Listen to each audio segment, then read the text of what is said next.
The craziest thing about being a good person in general is that people will bank on that. They'll bank on the fact that you're a kind person. They'll bank on the fact that you have empathy. They'll bank on the fact that you're naturally just sweet and accommodating, or so they think. I think when your personality is friendly or kind or just not an overall evil bitch, they tend to want to manipulate you and not have you react in a regular way on their disrespect, to their disrespect, because they assume that because you're so kind or nice or seemingly nice that you'll just be down for whatever. Yeah, that's not it, babes. No, that's not even gonna be it. When people come across me, although I am very nice, I am, well, not anymore. I think I don't really fit in that title anymore. I'm kind, I'm understanding for the most part, but certain things are just not acceptable. And I definitely will let a bitch know. So while I am very kind, transformation, I've done my shadow work. I've kind of blended my shadow with myself, with my light for my protection, and you're doing the same thing as well. So while we do have patience, we've already faced all of our dark shit. All of it. And we've blended it, we've come to terms with it, and we don't fear it anymore. And so if we don't fear our own darkness, what makes you think we would fear yours? Got it. When you're a quote unquote healer or guide or whatever y'all say that I am, or whatever my calling is in this life, or whatever I think I am, whatever that is, right? You have to be able to protect others. And you can't do that with just love, light, and cuddles and kisses, right? Although it's good to have love, and that's the reason why you do what you do. You can't come across evil people and think that, you know, everything is just going to be love and light, because some people were raised on love and some people were raised on survival, and the ones that are raised on survival are 10 times as terrible as the ones that were raised on love. But I was raised off both, so you really could never come up against a bitch like me. I like the light and the dark. I am both. It just depends on the situation. I act accordingly. It's however you play it. If you approach me and you're love and light, baby, you'll get all love and light. If you approach me and you're love and light being attacked by darkness and you want me to tell you what's up, yeah, I'm gonna definitely use my dark side to tell you what the fuck is going on around you with love and light, of course, and a splash of darkness.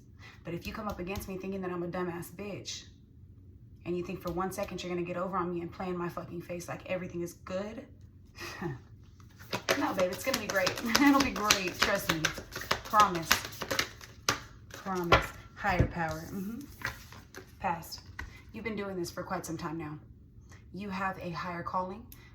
You've done this in many past lives. You are not new to this. Your soul is not new to this, maybe in this lifetime, and you're trying to kind of step back into yourself and find your calling and find your purpose, but your purpose has always been this. This has never not been what you were supposed to be doing. You just didn't realize it. You just didn't remember it. But your soul remembers. That's why there's been times that you feel so uncomfortable. When you're in an environment where you're not being your truest self, you're not operating at your highest timeline and your highest self, you're not listening to your guides, you're not following your intuition, you're gonna feel a sense of discomfort because you've done this for many lifetimes. You've guided souls across the lives that you've been in, and you've always done this. So there's nothing new here. There's nothing new here. There's a higher power and you follow it. And if you haven't, you will start to. You'll once you find your truest self, and once you step into what you're supposed to be doing, there will be celebration, baby. You already know, but face your fears first. You can't be scared of others. You can't be scared of others. You just can't. That's the truth. Process your feelings. Synchronicity. There will be moments in your life where times will just align how they're supposed to align. You'll take a wrong turn and meet somebody you were supposed to meet. You'll get a flat tire and your plans will get delayed, but you were never supposed to go there in the first place. You'll meet somebody and they'll look very familiar to you and you'll be like, is this deja vu? It is, probably. But most importantly, people always come up to you, right? And they're like, you look so familiar. I think I know you. You probably do from a past life. Your soul probably recognizes my soul. Things just seem to sync up. You get in touch with the people that you're supposed to get in touch with. You meet the people that you're supposed to meet. You don't even realize sometimes that you can be walking in the park, just chilling with your headphones in, and you smile at somebody or you say, hey, I like your shirt. You may have just prevented them from offing themselves. You don't even know how depressed they truly were, right? You don't know. You don't know. That one time that you were standing in line at the corner store and somebody was a few dollars short on gas, and you say, hey man, here's $5. You don't even know what you did for them. They made it to their job interview. They got the job. They were able to save their life. You don't even know what people are going through on a daily fucking basis. And also you humble people too, because somebody may have come across you with a little sense of cockiness, right? A little bit too full of themselves. You might have piped that shit down one time, didn't hold the door open for them, or cut them off in traffic, or humble them then. That's what it's supposed to be. That was divinely guided. That was divinely guided. If you meet somebody and you don't like them, and you wonder, why don't I like this person? Your soul recognizes them. Your spirit sees their spirit. There's a reason for that. Always trust that. Always trust that. You don't just randomly, you're not a bad person. You don't just wake up and be like, I hate everyone. No, you genuinely are a great person, right? With boundaries, of course, with limits, of course. But if you meet somebody and you don't like them, they don't sit right in your spirit, trust that. And if there's ever anybody that comes up against you randomly and you haven't given them a reason to, understand that that's also for a reason. You probably know them from a past life. They could be your opposition from a past life. They could have a dark spirit and they see the light in you. Okay? Also, there's people placed in your path, accept help, that guide you to where you need to get. I'm telling you, there may be somebody that helps you change your flat tire when you're stranded on the side of the road. There may be somebody who helps you at work. Hey, you want to do it this way real quick? Or there may be somebody who covers a shift for you and you get to have that day off to go find it. It's always the little things. The things that guide us and lead us to where we're supposed to be in life. If you really think about it, none of it was just some huge grand decision. It's something just so small, and it just kind of starts this domino effect to lead us to where we're supposed to go. Even the most terrible of things, even the best of things. Because some of the best memories that you have are probably the smallest ones that you didn't even think were significant. But when you think about it and you look back, you're like, wow, that was really a beautiful moment. It's really a beautiful time. You didn't even realize it in the beginning. Or in the moment that it was happening, you didn't realize it. You didn't recognize what a beautiful moment that was. But when you close your eyes and you look back at it, what a beautiful memory that's created and how that's created your journey. When people say, why did you choose to do this and why did you choose that? You say, well, I just asked my friend yesterday, what made you start working on cars? You're really good at it, truly. She said, well, one time my car got repoed and my Hirachis were in there. And I understood that I wanted my shoes. And I said, well, what the fuck does that have to do with anything? What are you talking about? Repo? She said, well, I ended up not wanting to do payments on a car anymore at that time because I didn't have a lot of money. And I really liked my shoes that got taken from me. It was really devastating because I really worked hard to get the money for those shoes. Okay? And so I decided that I was just going to buy a cash car, but it needed fixing up. So I started working on cars. When I tell you that woman is the best fucking mechanic I've ever met, when I tell you that is her fucking calling, when I tell you that she does it so effortlessly, when I tell you that she's helped so many people, including herself, really learn how to fix vehicles and get them on the road again, it's a blessing. Her hands are blessed. And all that because she liked a pair of shoes and couldn't afford her car payment. Truly, you never really understand how people are going to be affected by the things that you do and how you're going to be affected by the things that they do, positive or negative, right?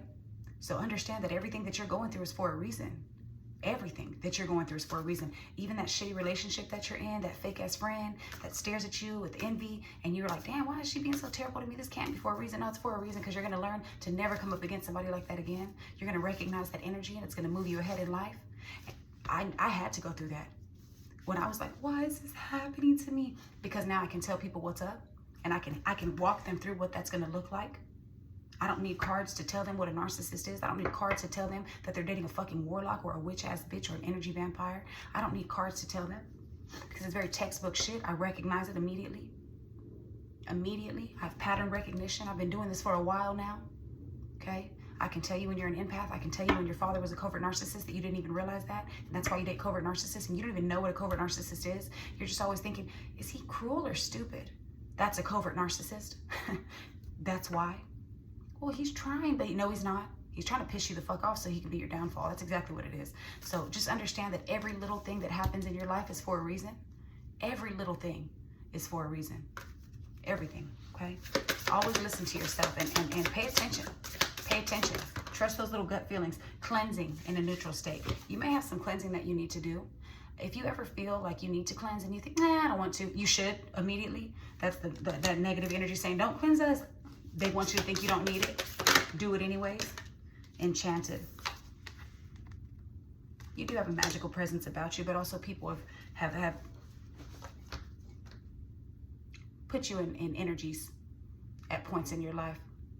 But I also think this card really indicates you enchanting others. I think that you don't realize how powerful your presence really is and the magic that you bring to every situation, even the most basic and simple of situations. Your energy really turns things around for people. You really get people through some dark shit, okay? You could be a Libra. October 2nd through the 8th could be very significant for you, or that week coming up could be very significant for you. You don't really realize. I kind of want to see what it says in the book. In 1 second. And then accept help again is coming up, and support. Stay in integrity and changes. Yeah, wow. Always do people the right way, okay? I want to see Enchanted. As long as you're moving right, it really doesn't matter what others do to you, because you know you're always going to be okay. And you know the reason that they did that is because they're stupid as fuck. That's really the truth. And you just don't let it get to you, okay? That doesn't mean let people walk all over you. That means just pick and choose your battles. Understand when it's time to, you know, pay attention to it, and when it's not, when you don't need to. That's the truth.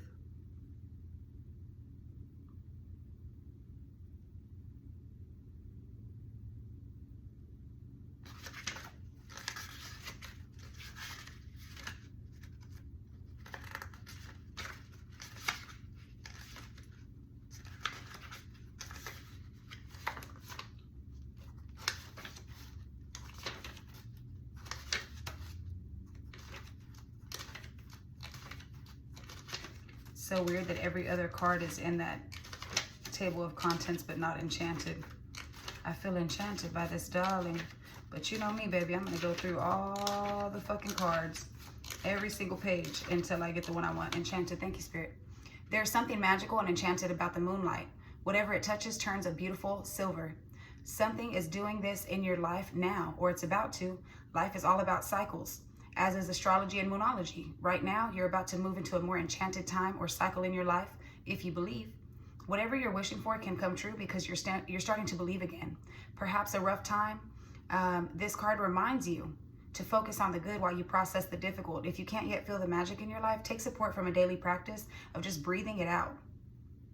Grounding yourself with the intention of breathing out stress through cleansing breaths. It might be dark now, but there's moonlight at the end of the tunnel. So keep the faith and see the world through kind eyes. If you affirm that something is too good to be true, you just might make that so.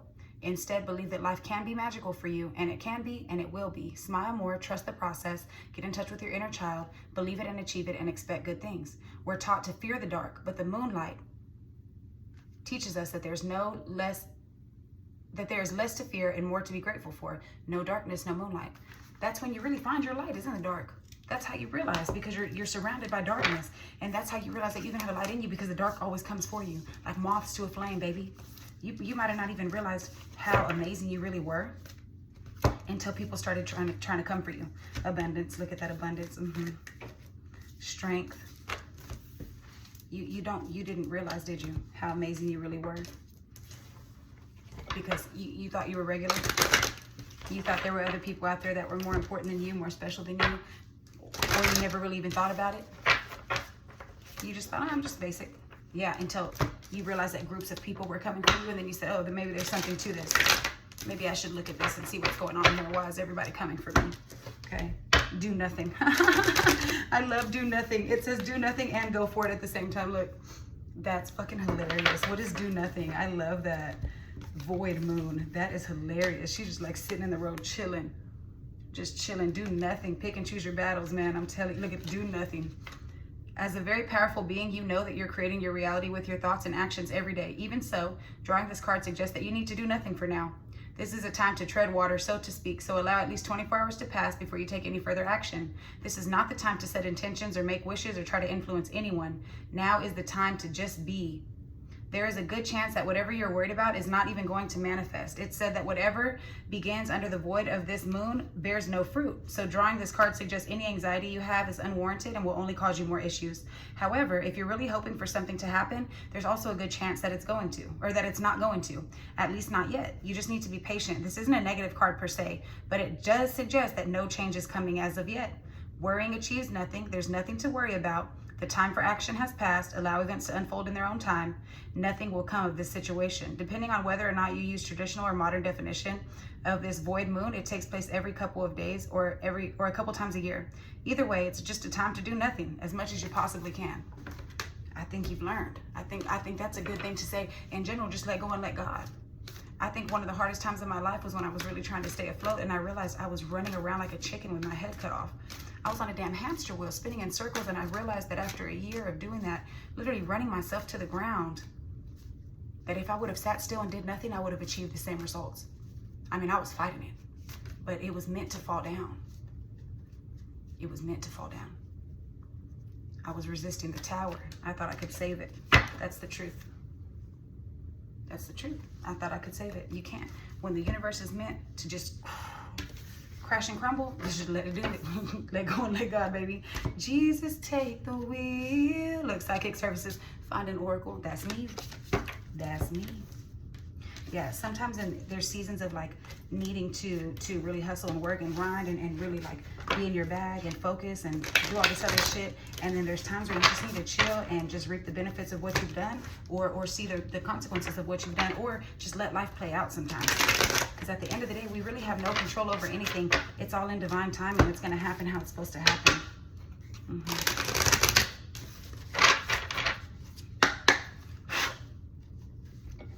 What is this? What is this message? That's the most important message right now. Release ritual. Undress. What are we undressing? What are we doing? And divine timing in reverse. You might be fighting something right now. You might be fighting something right now. You need to release whatever you're trying to hold on to. You're going against divine timing. You need to have divine timing. That's crazy that this just came out in reverse. Sometimes you just need to let go, release that shit, whatever's keeping you feeling vulnerable and feeling exposed. And maybe you don't want to feel vulnerable. Maybe you don't want to be your truest, most authentic self. Maybe you don't even know who you are, but you have a sense of individuality. You just need to be yourself. You just need to be yourself. Maybe you're hiding who you truly are. Maybe you're fighting that. The great crumble. Look what I just opened it up to. Crash and crumble, baby. That's the tarot card right there. Just let it happen. Make a wish, and that's all you can do. Throw it in the air. I'm telling you. I'm telling you, divine timing. Let's see what that is. Why is it in reverse? The number 14, the number 12, the number 43, 19 is blissed out. Let me see, divine timing. 14. Oh, undress. Wear your heart on your sleeve. Let yourself be fully seen in your relationships. Vulnerability is the most courageous act. When we hide behind masks and charades, we don't allow true love to come through to our aid. This card calls on you to share your feelings, thoughts, and desires as honestly as you can, and trust that your pure intentions will be matched. This is probably mostly for water and air. That's the element. Just be vulnerable. I used to hate that word so much. It would make me feel so fucking uncomfortable. Divine timing, patience. This card means that you need to make peace with divine timing. A watched pot does not boil faster. Sometimes we're waiting on someone else to be ready for the job to become available, or to become the kind person who can, or the kind of person who can carry the responsibility. Continue living while your manifestations work on their own. I once heard this lady describe it as like when you're like baking a cake, right? You put it in the oven, but the more you fucking open it, you don't keep checking on the cake. You just know that when it's ready, it's gonna be done. You staring at it and checking on it and making sure you're gonna control the environment. You're really just wasting time. There's no point. You're really just opening the oven, letting the heat out. You're really interrupting shit. Do you trust the universe to come through with what you need, or do you not? Do you call the police and then help them solve the crime? No, you don't. Do you call the ambulance and then rescue yourself? No, you don't. You call on it and you let it go. You said what you've said. Same with your spirit team. Same with everything, the way that it's supposed to be. You just worry about being yourself, releasing the things that you don't need around you, and then just trusting the process, knowing that you've stayed in integrity, you're doing the best you can do, and you're hanging in there, and that's all you need. That's really all you need. Don't try to control outcomes, and don't be like me running around like a chicken with my head cut off, when really all I needed to do was let go and let God, because I'm telling you right now, I was getting no results, and I ended up getting better results when I let go. I know it seems crazy, but that's the truth. When you try so hard to hold on to relationships, connections, jobs, situations, you know. I was just telling my son the other day, we got his phone reactivated, right? And so we're trying to get it all set up, and it keeps kicking back. The email's wrong, the password's wrong. We try to send the code to the email, we never get the fucking code. Then we resend it again, that code doesn't work, it's expired. We ran into like 50 fucking altercations with this goddamn setting up of this goddamn iCloud. And when I tell you, I looked at him, he's 8 years old, I said, son, I'm not even trying to be mean. You don't need this phone right now. For whatever reason, we're fighting it. We're fighting the flow of things. We're going against it. We need to chill. We need to accept that it's just not meant to be right now. Okay? If you're trying to get somewhere and you lose your keys and you make a wrong turn, you're stuck in traffic, and don't go. Cancel that shit. Nothing's gonna happen. It's a lost cause. Okay? If you pull up to a place and you can't find a parking spot, yeah, go ahead and give it 3 tries. You don't want to just be lazy and never put in effort. Go ahead and circle 3 times. Okay? If there's absolutely no fucking parking, babe, throw the towel in. accept it for what it is, truly. And I've done that several times because that just means I'm not meant to be in there. I don't want to be in there. Okay? When you're finding yourself in a relationship and you're like, no, treat me right, do this, baby, if they don't treat you right, they don't treat you right. When the cat's away, they might as well play, baby. You can't hold on to that shit. Find someone who treats you right when you're not looking and when you don't have to course correct every 30 seconds. That's the person who's supposed to be in your life. Okay? If you're having to tell somebody and put them in timeout every 10 minutes, babe, they're not meant to be for you because they don't treat you right. You see how they move when you're not around, behind your back. Okay? There's nothing you can do about that. Okay? There's nothing you can do about that. So, I think everything's going to be just fine. You gotta let go and let God. That's it. That is the moral of this entire reading right now. Just trust in divine timing. You are the magic. Quit looking for the magic. That's you. Do what you want to do, what makes you happy, where things flow and go. That's all. Yeah.